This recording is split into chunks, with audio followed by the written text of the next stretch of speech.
computer. Okay.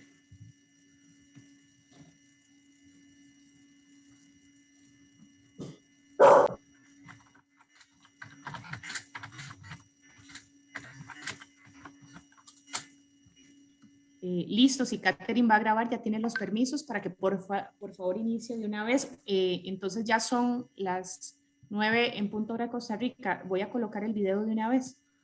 Perfecto.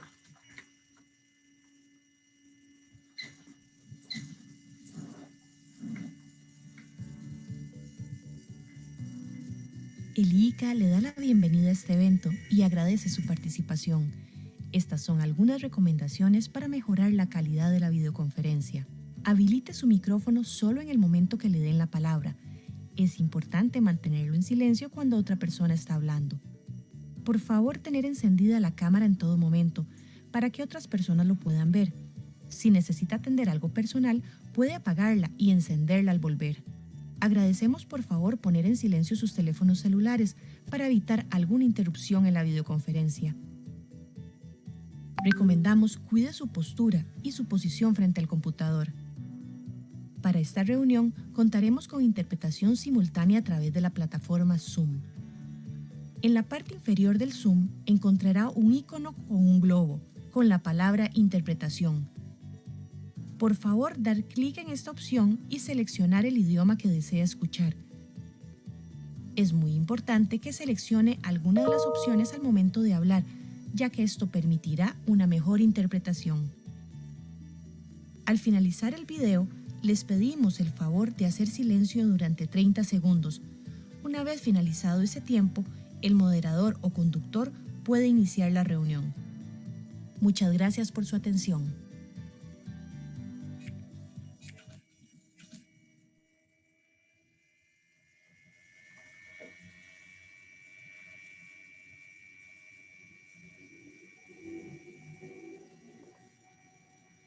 Leandro.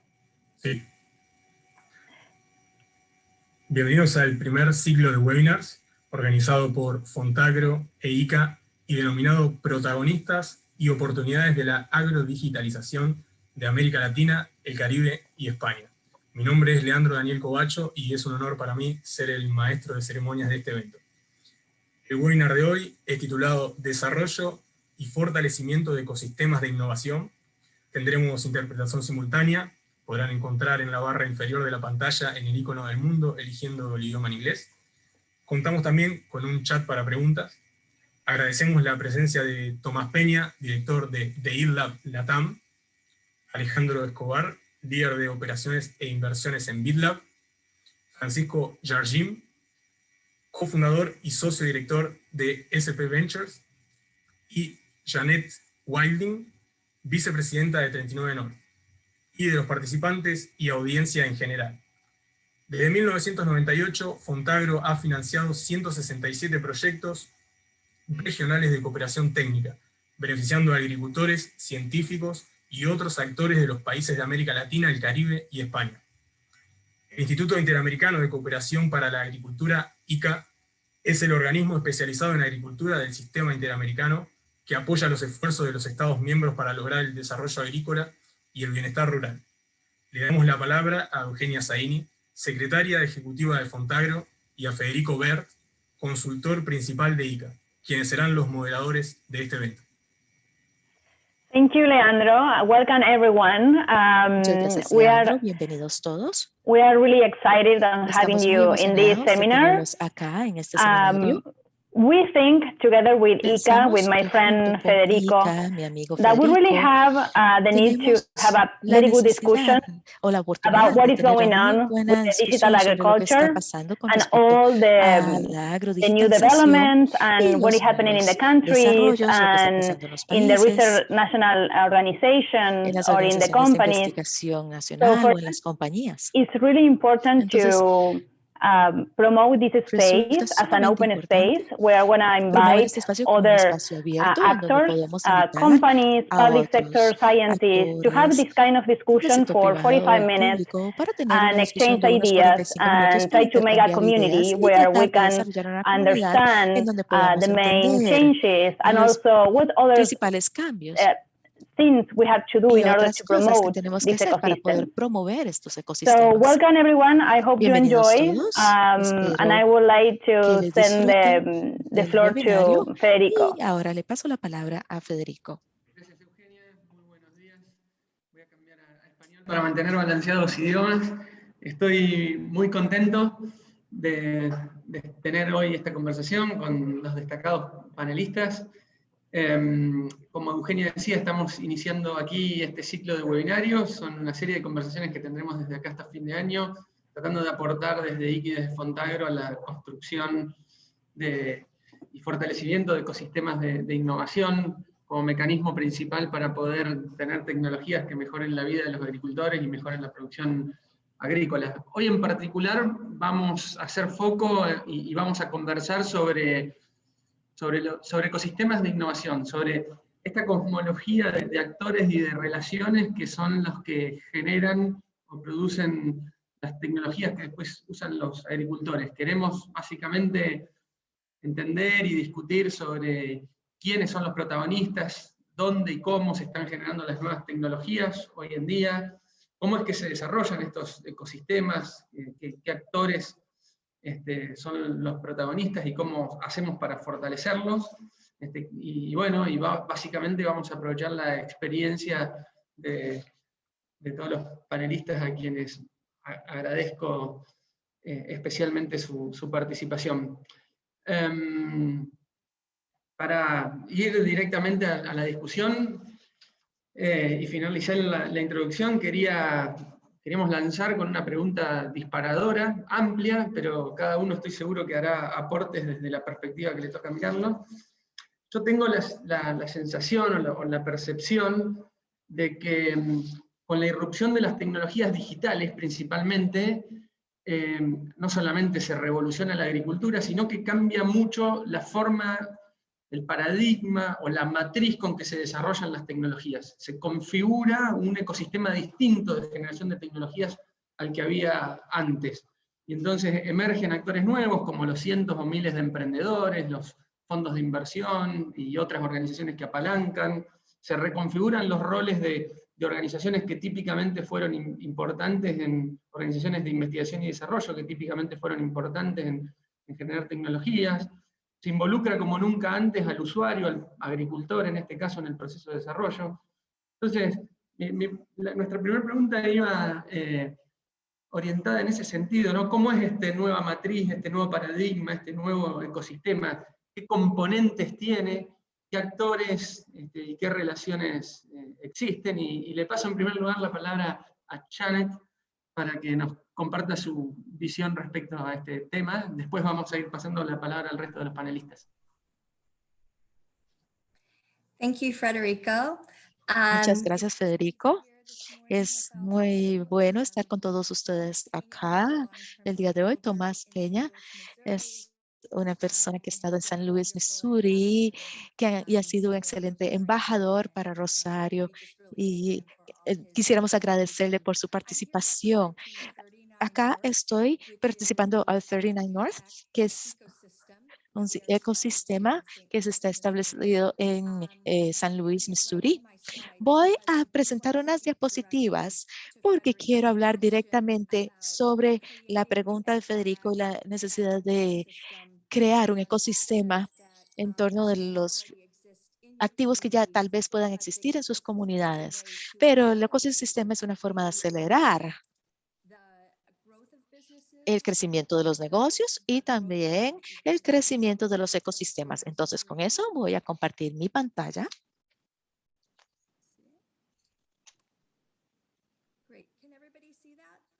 ¿Pueden ver la pantalla? Excelente. En St. Louis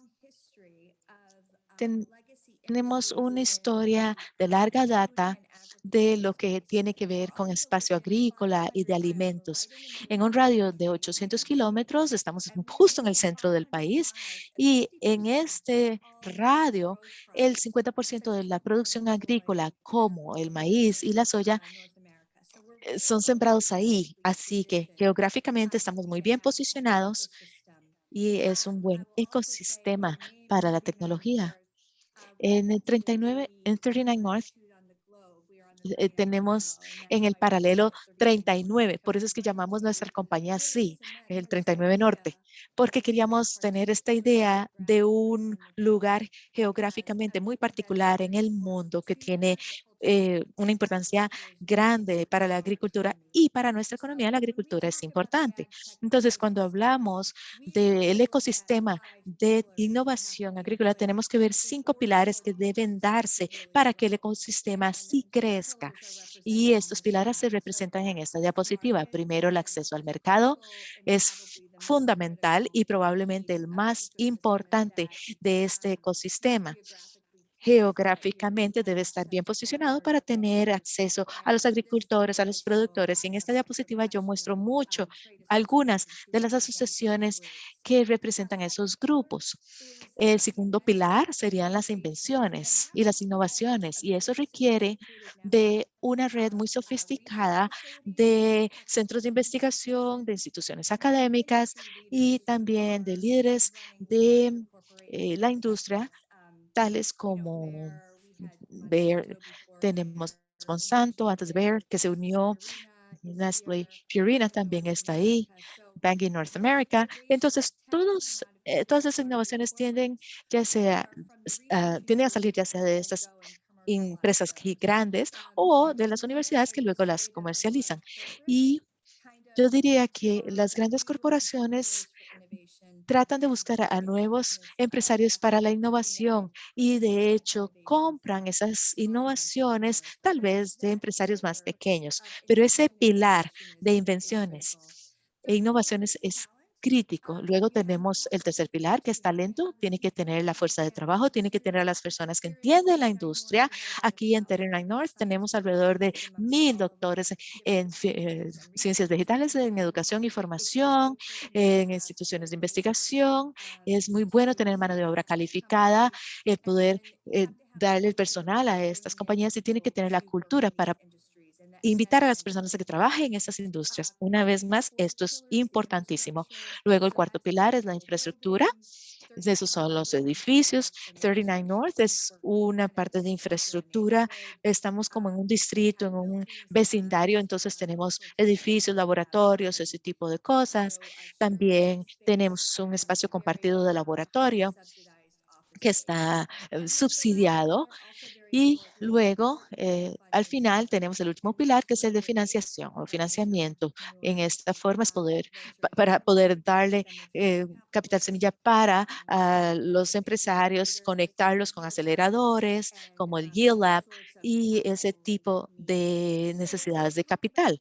Entonces, cuando yo hablo sobre el ecosistema de innovación en San Luis, hablo de una metodología que utiliza estos 5 pilares. Entonces, esa es básicamente una introducción de lo que estamos haciendo en San Luis y cómo lo estamos desarrollando.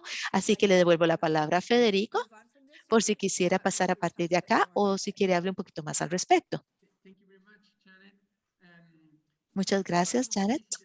Quisiera pasarle la palabra a Alejandro para que nos cuente desde su perspectiva, desde la perspectiva de IDB Lab, cómo ve la conformación y el funcionamiento de estos nuevos ecosistemas. Federico, estabas en mute. ¿Se me escucha? Sí, se escucha. Adelante, Alejandro. Gracias. Y gracias a Liika Fontagro por la invitación y participar con ustedes todos y aprende cosas nuevas y saca cosas importantes. Precisamente yo creo que la breve introducción de Janet me hace pensar que la región donde trabaja el banco y donde tenemos iniciativas dentro del BID Lab es carente de algunas de estas cosas. Y sin embargo, hay también oportunidades y más bien veo los pilares que ella presentó como áreas en las cuales donde hay que hacer el leverage necesario, el apalancamiento. Conozco pocos pocos sitios que tengan todos los elementos que Janet presentó. En Centroamérica hay institutos de investigación en cada país, pero a veces han sido ubicados geográficamente cerca a las áreas naturales, a las zonas de producción, están lejos de las zonas urbanas, están lejos de las empresas, digamos. Y hay otros elementos que tienen que ver con el ecosistema que ella mencionaba, que tal vez no están todos alineados como quisiéramos. Pero eres como, eres what it is, ¿no? Como dicen en Estados Unidos, es así. Hay que aprovechar y hay que apalancar, creo yo, aquellos factores que están más a la mano y los que tienen mayor tracción y capacidad de generar tracción para la agricultura. Ahora, hablamos también, creo que hay que entender que la agricultura toma diferentes formas y importancia en los países. Un país como Honduras, que depende de la agricultura para sus ingresos, su empleo, siendo una actividad tan importante del país, es importante la perspectiva estratégica del país. Y creo que eso es lo que todavía falta construir, los elementos que conforman este ecosistema de estructura que se requiere para la investigación y atraer a los inversionistas que ven oportunidades en la región. Entonces, para mí ver esos pilares que presentó Janet me parece que son muy buenos porque nos hace pensar, al menos de manera más especial en la región, que hay que tal vez, yo creo, enfocarse en algunos de ellos y ver cómo en cada país puede uno de ellos ser más fuerte que otros, ¿no? Mencionaba Honduras porque conozco el Instituto Hondureño del Café, el ICAFE, que es una institución bastante fuerte, igual que el ANACAFE en Guatemala, y son instituciones a las cuales el gobierno les ha dado bastante apoyo y tienen una cercanía con el sector privado también. Es un ejemplo en el cual tanto sector privado como gobierno están de la mano en entender que es muy importante la innovación en el sector de café para el caso de estos dos países. Junto de la mano viene la innovación para atender los problemas, los desafíos que presenta la producción del café y las nuevas formas de producir. Corto ahí para dejar que compartan. Muchas gracias, Alejandro. Muy interesante esta idea de que quizás la configuración sea distinta para distintos países y que desde tu mirada, por lo menos, no ves necesariamente que en todos los países estén todos los componentes que resaltaba Janet, que tiene que tener un buen ecosistema, y eso creo que nos va a llevar a la próxima pregunta. Pero antes quería pedirle a Francisco si podía compartirnos su mirada respecto a lo que venimos conversando. Sí, creo que tenemos quizás un ángulo diferente, porque empezamos a hacer venture capitals en Brasil hace muchísimos años, y al principio empezamos con un enfoque más general, pero muy rápidamente transicionamos hacia otro modelo, porque nos sentimos sentimos que el ecosistema que mostró Janet está muy presente y muy vibrante en Latinoamérica. Y en Brasil y en Argentina creo que esto podemos decir que incluso ha tenido aún más apropiación. Vemos universidades realmente fuera de serie, aceleradoras, incubadoras fuera de serie también. Vemos el emprendedurismo en uno de sus picos, tanto en Brasil como en Argentina. Y lo que ha ocurrido en los últimos 10 años es que hemos construido un mecanismo de financiación vibrante para estas empresas. Grupos desde el punto internacional y también los puntos más locales creciendo. Entonces, realmente con respecto a la innovación, vemos un escenario vibrante en todos los sectores, pero en ese específicamente también vemos cómo va cobrando ímpetu. Lo que pensamos que es particularmente interesante de este punto, y creo que Tommy va a estar de acuerdo con esto, es que estamos viendo algunos de los efectos de la innovación radical que fue disruptiva en los sectores hace unos unos años y que finalmente ha llegado al AgTech. Y esto significa que la innovación, y especialmente la innovación más profunda, más radical, no está solamente pasando en agricultura, en Bayer o en las grandes empresas, sino que esta innovación se está dando en otros niveles también. Al menos en Brasil y en Argentina, lo que estamos viendo es que todas las grandes nuevas innovaciones del rubro ya no se dan en las grandes empresas. Tenemos pequeñas empresas y que están incorporando tanto eso en protección de cultivos, con biológicos. Esta innovación se está viendo en todos estos niveles. Entonces, un gran cambio desde la tercera revolución agrícola a la cuarta revolución agrícola. Y esta está siendo liderada del mismo modo que se da en Israel.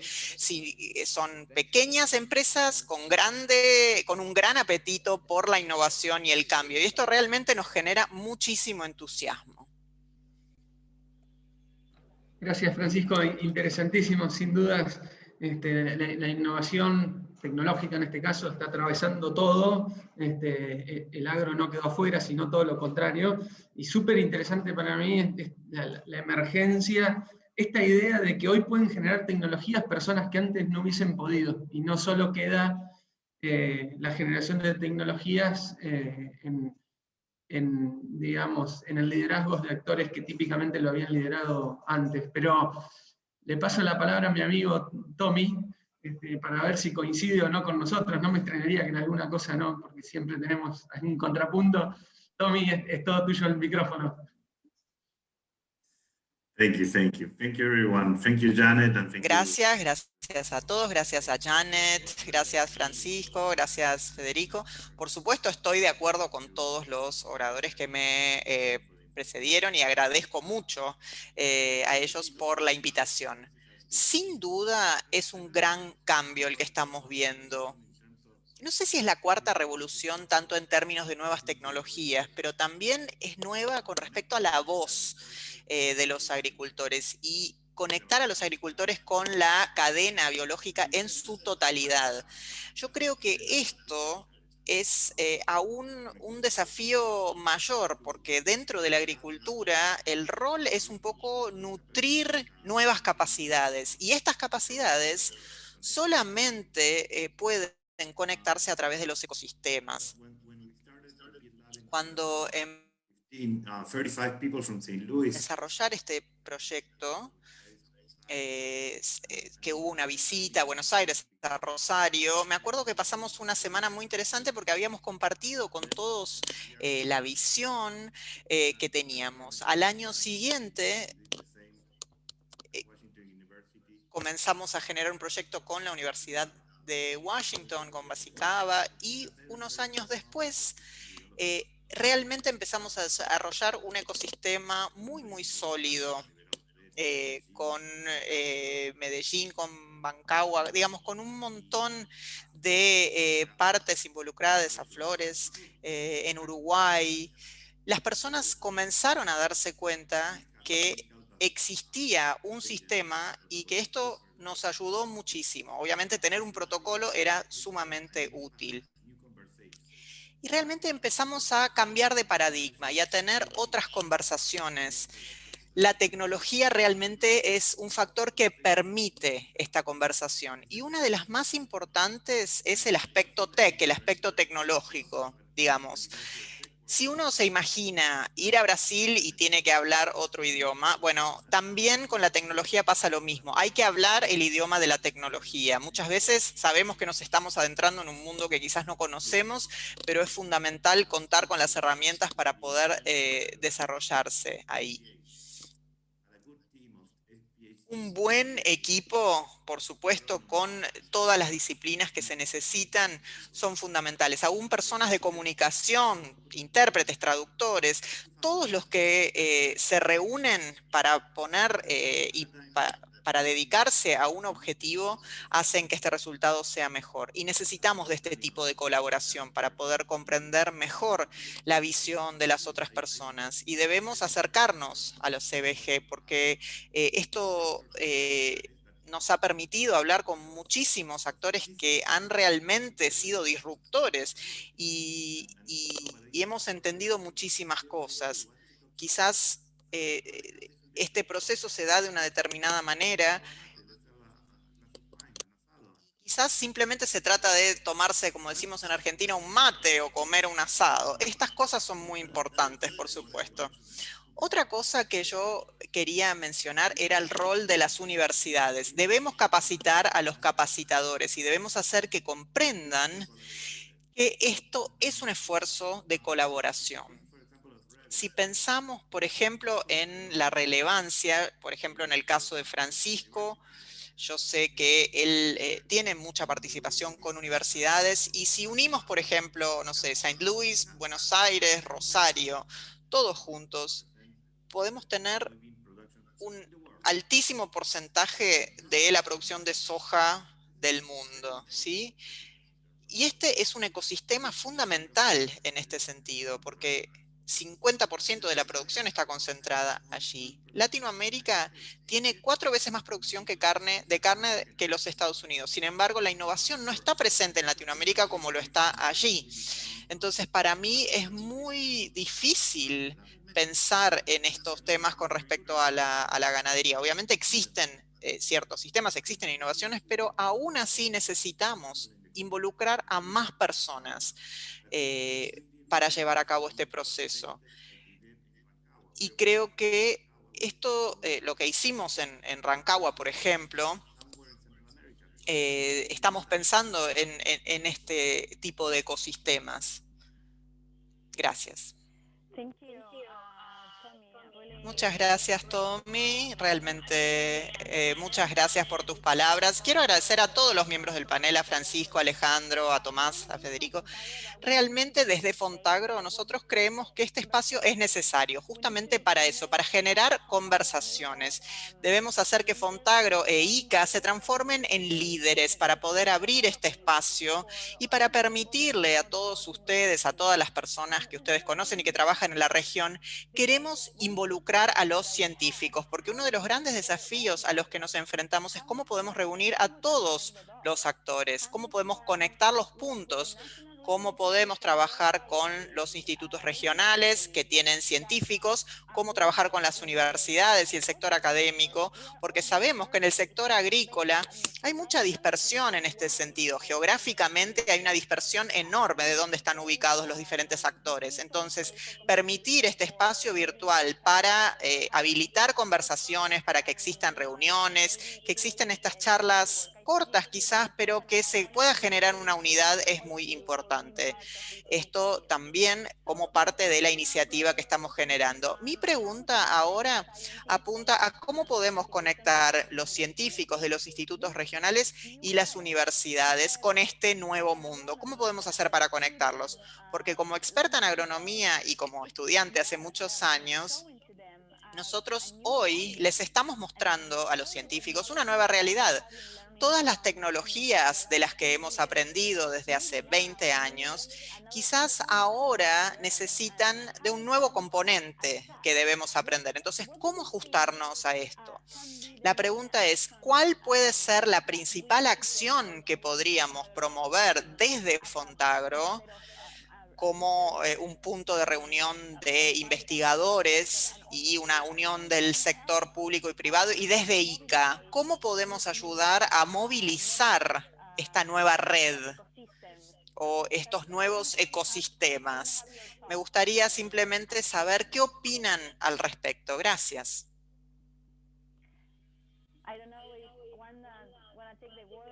No sé quién quiere tomar la palabra. ¿Francisco?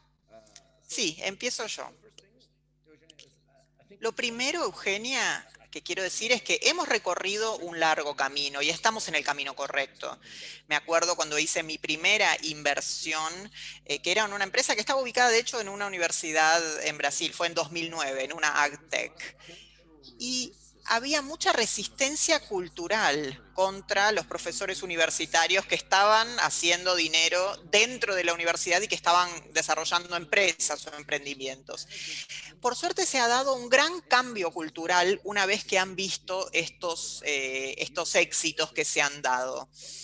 Y la función de la universidad en realidad debería ser generar valor de largo plazo para la sociedad. Y lo que se desarrolla dentro de las universidades debe llegar a las sociedades.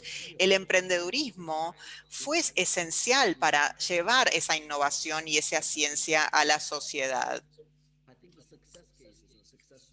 Entonces creo que las historias de éxito son fundamentales. Y otra cosa que me despierta muchísimo entusiasmo es que cuando voy a San Pablo, a una universidad, y voy a tener conversaciones con los profesores universitarios, veo que los estudiantes no están en la dicotomía de empresas, o trabajar en una empresa multinacional o hacer investigación. Quieren generar sus propios emprendimientos y esto es un gran cambio.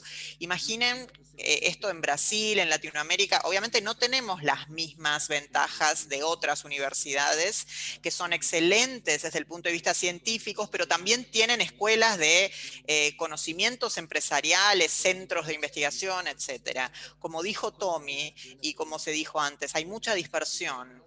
Y gracias a la COVID, nuestras empresas ya no se necesita reclutar personas de lo local, sino que el mundo se ha abierto y el mercado de los talentos se ha globalizado con la crisis de la COVID. Esto está cambiando, está evolucionando y COVID fue muy positivo para esto. Voy a hablar a partir de lo que dijo Francisco. Estoy totalmente de acuerdo con él. Hoy es un muy buen día para no llevarle la contraria. Y pasamos hace 3 años con un científico en Chile y después de 3 años de trabajar con el equipo y trabajamos y desarrollamos un equipo más fuerte. Así que eso nos emociona muchísimo. El asunto es que ustedes tienen otras experiencias como Gran Exponencial y esto ayuda para lo de las compañías. Pero creo que Janet mencionó también cosas importantes, lo que Corte y 39 North han estado haciendo en San Luis. Entonces, eso genera el contexto en donde ustedes se pueden sentar y conocer a las otras personas. Ahora tenemos el Internet, que hace las cosas más fáciles, pero también tenemos el contacto físico. Y hablando con Janet, desarrollamos es que primero estaban los edificios, luego se desarrolló la historia. Entonces, creo que todo depende de cómo contemos esa historia. Hacer que nos sintamos cómodos en la diferencia, en la diversidad. No sé si, Janet, tú quieres hablar a partir de ahí. Sí, creo que ese es un punto excelente para decir algo. Yo estoy de acuerdo con Francisco y con Thomas. Tiene que darse cuenta de la cultura en las universidades y la comercialización. Y creo que eso se ha dado acá en Estados Unidos y eso fue también una base algo que nos hizo pensar. Creo que muchas veces tal vez el centro de investigación no se creó con base en la comercialización, pero creo que las sistemas universitarios ahora están contratando a personas a nivel de vicepresidencia que son doctores y el papel es buscar la investigación en la universidad para su comercialización. Entonces, estas personas ahora se han vuelto en nuestras conexiones en el ecosistema. Ellos participaron y de nuevo, tenemos como 3 ecosistemas en St. Louis. Uno está en Attack, 39 North, uno en biociencias, y luego tenemos una ubicación de geoespacial que está surgiendo también, que es un sistema que comparte diferentes tecnologías. Ustedes saben que tienen aplicaciones y todo eso, quieren utilizar su geolocalización. Entonces, la localización ahora es una de las cosas que en este momento está presente en todos los diferentes grupos de empresas. Y entonces estamos tratando de asegurarnos de que normalizamos eso también para entender cuáles son los servicios de localización. Entonces, para poder entender esos nexos, esas conexiones, tenemos que hacer algunas cosas como se hacían antes, reunirnos, tener conferencias en persona, tener reuniones para hacer networking, tener licor gratis. O sea, tantas cosas que unen a las personas Y especialmente si usted está trayendo mucha gente nueva a su ciudad, donde usted no conoce a nadie, eso se convierte en su conectividad social también, porque tienen un lugar a donde ir de forma regular, pueden conocer a gente de su propia industria, pueden conocer a gente de otras industrias, y entonces se vuelve la forma en que la gente se empieza a mover a diferentes trabajos. No se tiene que quedar en un solo trabajo, sino que pueden cambiar y ni siquiera salir del área y crear una profesión justo en su ciudad.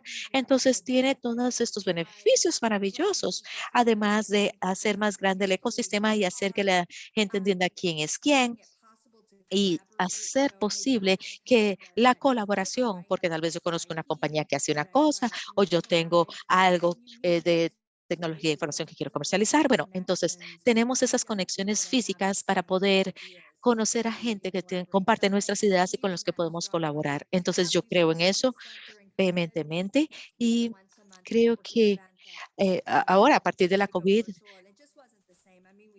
tenemos un evento que se da cada mes y ahora estamos haciéndolo virtual y no es igual.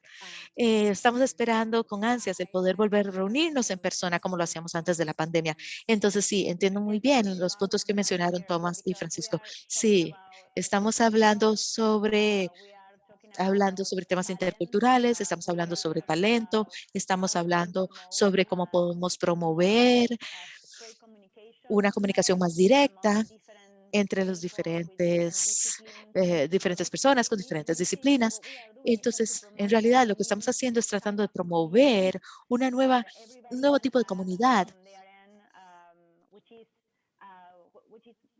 lo cual serviría para desarrollar más innovaciones, etcétera, etcétera. Entonces, ¿qué piensas al respecto, Alejandro, con toda tu experiencia de IDB Lab y de la región? Sí, quería compartir con ustedes muy rápidamente mi pantalla. Hicimos un mapeo de algunas de estas tecnologías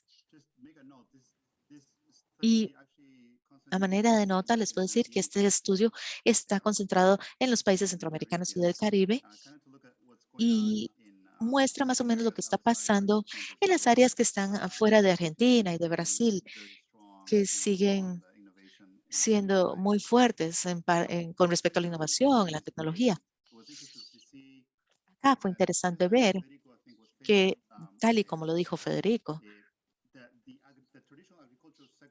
el sector tradicional agrícola, si usted va a estudiar agricultura a la universidad es porque usted quiere seguir esa profesión, pero definitivamente no está pensando en negocios, porque si no usted se metería en una administración de negocios. Pero entonces como que no hay ese enfoque de agronegocios en las universidades, al menos en las universidades que conozco de América Latina. Entonces, algunas de estas aplicaciones, la tecnología que estamos viendo en la región viene del lado de la tecnología que se está pasando hacia el lado de la agricultura. Entonces, tenemos expertos en negocios, soluciones y tecnología que están viendo una oportunidad en la agricultura. Y yo creo que eso es algo importante de mencionar porque creo que los cursos en las universidades tienen que prestarle atención a eso. ¿Cómo es que ellos pueden también sacarle provecho a estas oportunidades de una mayor forma para que las tecnologías estén mejor adaptadas? Lo otro es que si ustedes ven los años en que estas fueron establecidas, no fueron establecidas hace 1 o 2 años, fueron establecidas hace más de 10 años. Entonces, sí se ha estado dando la tecnología, pero tal vez no ha despegado. Y esa es otra cosa que vemos en la región.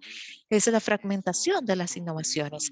Entonces, hay algunas tecnologías, hay cierta disrupción, pero no hay suficiente tracción para que ellas despeguen a una escala más grande o para que una corporación compre esa tecnología.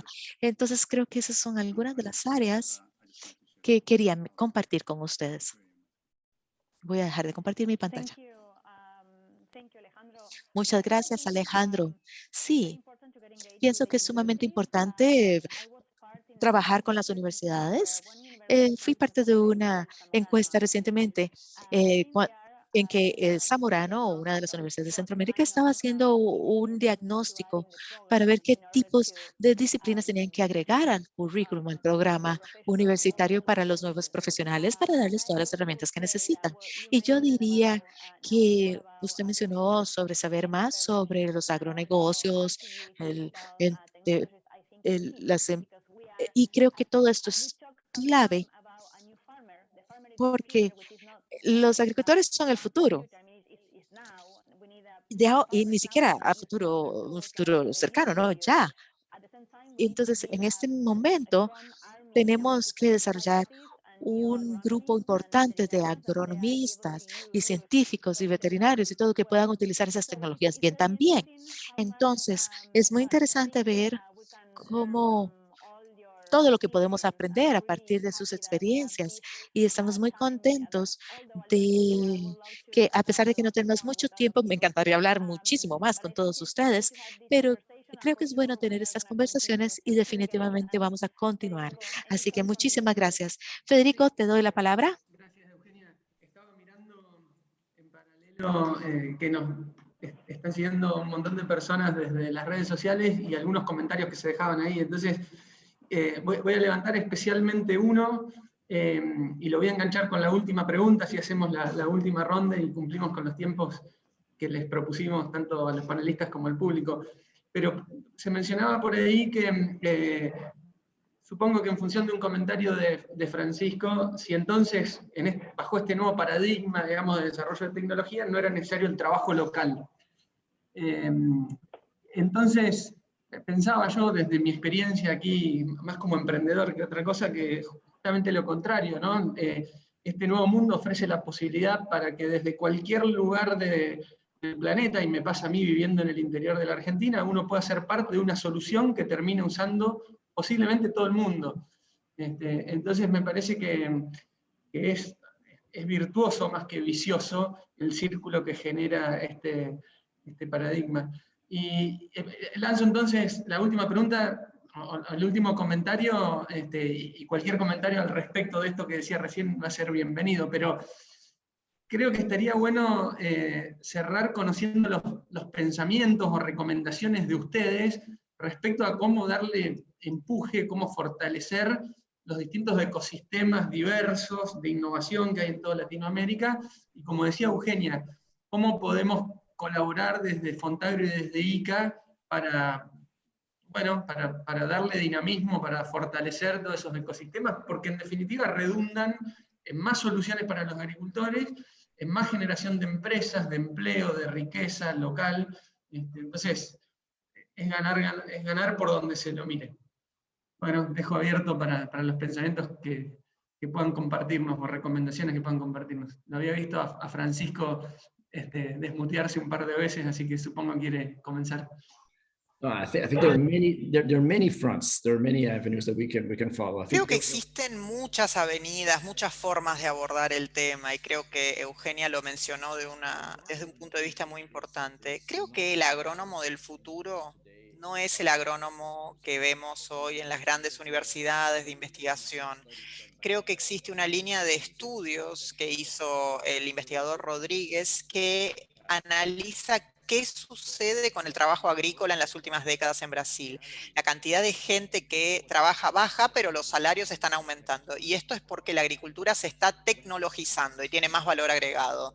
Cuando vemos a los alumnos graduándose de una universidad, la Universidad de San Pablo, por ejemplo, a veces no saben escribir código, digamos, y eso me parece una locura. Tiene que existir más una educación multidisciplinaria para ellos, porque el futuro de la agricultura es muy diferente, y es muy diferente de lo que viene siendo hasta ahora. Si uno puede lograr un esfuerzo esponsoreado por ICA en las grandes universidades del continente para poder repensar cuáles son las capacidades que se necesitan hoy, qué necesitan aprender los estudiantes, yo creo que esto va a llevar a evitar problemas como el desempleo, y va a permitir una mejor competencia dentro del mundo de agricultura. Si no se cuentan con las capacidades, esto no va a ser imposible.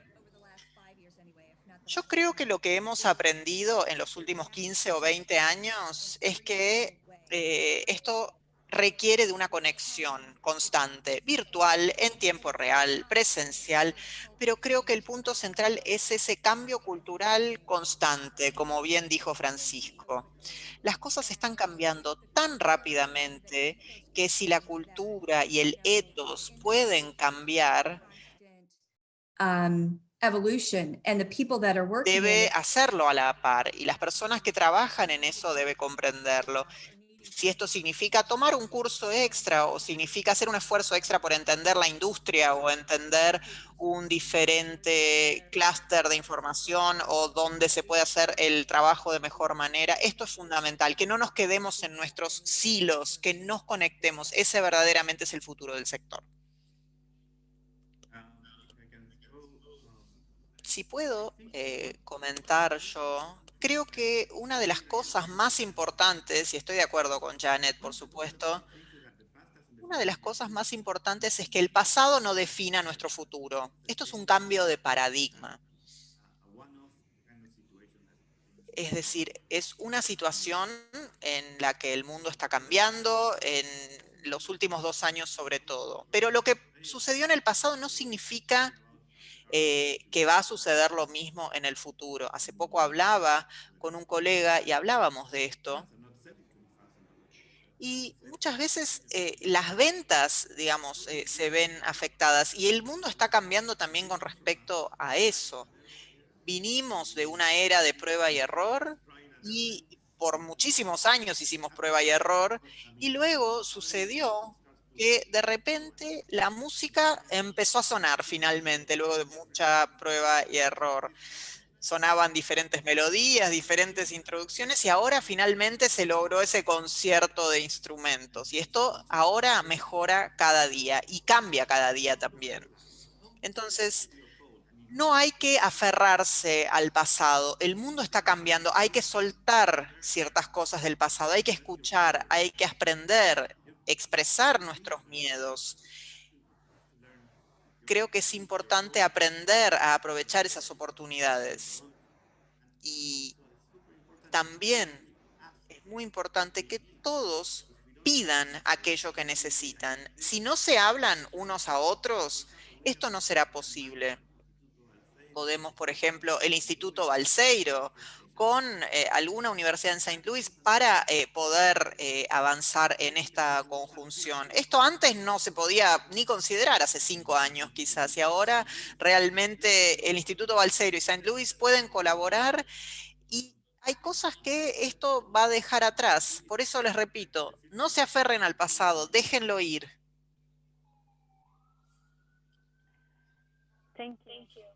Muchas gracias. Alejandra, Alejandro, ¿qué opinas?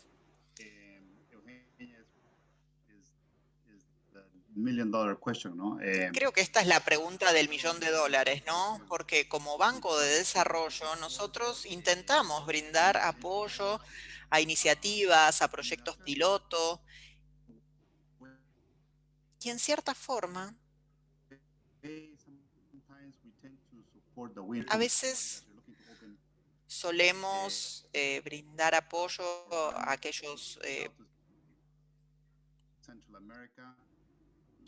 proyectos que se están implementando en América Central y muchas veces esto luego funciona en un lugar y uno lo lleva a otro contexto. Pero América Central tiene muchísimas diferencias con San Pablo o con Río, pero al mismo tiempo hay cosas que sin duda pueden transferirse y pueden aprenderse de lo que se realizó en una cierta región. Entonces, hasta cierto punto es difícil ver cómo es difícil encontrar la forma de trabajar, pero creo que apoyar estas iniciativas que fueron exitosas, aún si son pequeñas, es importante. Y también tratar de ver cómo se puede llevar adelante este proceso. A veces los proyectos piloto no llegan a buen puerto, pero simplemente porque no tienen ese año extra que necesitaban para poner a prueba lo que estaban desarrollando y para ver si lo podían poner en escala. Entonces, aquí es donde, por ejemplo, el IDB Lab es un proyecto que trata de identificar dónde se pueden establecer sociedades, asociaciones o sistemas y cómo podemos ayudarlos para que puedan continuar hasta llegar a buen puerto, porque a fin de cuentas no queremos apoyar una pequeña iniciativa aquí, en un país y otra en otro, sino que queremos intentar hacer lo que dijo Francisco. ¿Cómo podemos hacer que esto forme parte de todo el ecosistema, del sector del emprendedurismo y también de las universidades? Mi experiencia del IDB Lab fue el de tratar de identificar y tratar de hablar con aquellos que formaban parte del negocio e identificar a aquellos que tenían la chance de expandirse si recibían ciertos subsidios en un periodo de 1 o 2 años y establecer las conexiones para que eso sucediera. En el BID y también en ICA creo que tenemos esa conexión con el sector público para realmente establecer un marco y un escenario para permitir que esto suceda. Entonces esa es mi perspectiva. Muchas gracias. Muchísimas gracias, Alejandro. Bueno, si alguien quisiera hacer algún comentario breve más, creo que tenemos 1 o 2 minutos más, si no vamos dando cierre. No sé si alguno de los panelistas quiere... Just one last point on the incipient. Un último punto sobre esta incipiencia del marco institucional con respecto a la relación entre universidades y emprendedores. En Brasil se aprobó una ley de innovación aproximadamente hace 10 años. Y estamos a décadas, obviamente, de tener la jurisprudencia necesaria como para poder tener un funcionamiento muy aceitado entre el sector privado y las universidades. Pero estamos en proceso de llegar. Esto es un proceso paso a paso que se da cada año. Muchas gracias, Francisco.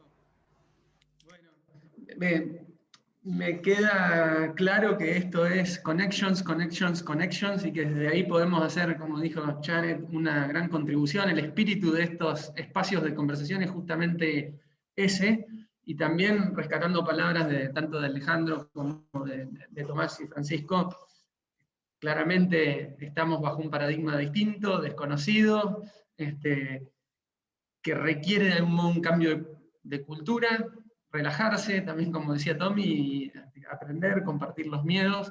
Bueno, el espíritu de este espacio es justamente ese, no solamente generar conexiones, sino poder conversar respecto a lo que está ocurriendo, tratar de leerlo juntos y actuar en función de lo que entendemos y coordinamos juntos. Entonces, sin mucho más, dejo aquí yo, le paso a Eugenia para que cierre. Este es el inicio de las conversaciones, el primer webinario, el webinario inaugural. Vamos a tener de aquí en adelante otros. De hecho, el próximo es el 30 o 31 de julio, no recuerdo, pero es en 2 semanas. Ya llegará más info. Le paso, Eugenia, a vos, entonces, para que cierres. Bueno, thank you all. I think we have a very big challenge. Muchas gracias a todos. Creo que tenemos un gran desafío frente a nosotros. Tenemos las conexiones que establecer. Por supuesto, no duden en compartir con Fontagro como representante de tantas instituciones de Latinoamérica, el Caribe y España. Por supuesto, queremos establecer estos lazos e identificar cómo podemos apoyarlos de mejor manera a todos los actores de la región. Sin dudas ansío continuar con estas conversaciones y esperamos poder compartir este tipo de diálogo y este tipo de actividades en el futuro con respecto a la agricultura digital también. Muchas gracias, un gusto haberlos conocido a todos y nos vemos muy pronto. Thank you. Great. Thanks for having us. Mucho gusto. Mucho gusto. Muchas gracias a todos. Tommy, abrazote, ¿eh? Eugenia, muchas gracias. Muchísimas gracias. Un placer. Gracias. Bye, bye. Federico, Leandro, Alejandro, Francisco, Alejandro, gracias. Tommy, muchísimas gracias, Janet. Gracias a todos. Bye bye.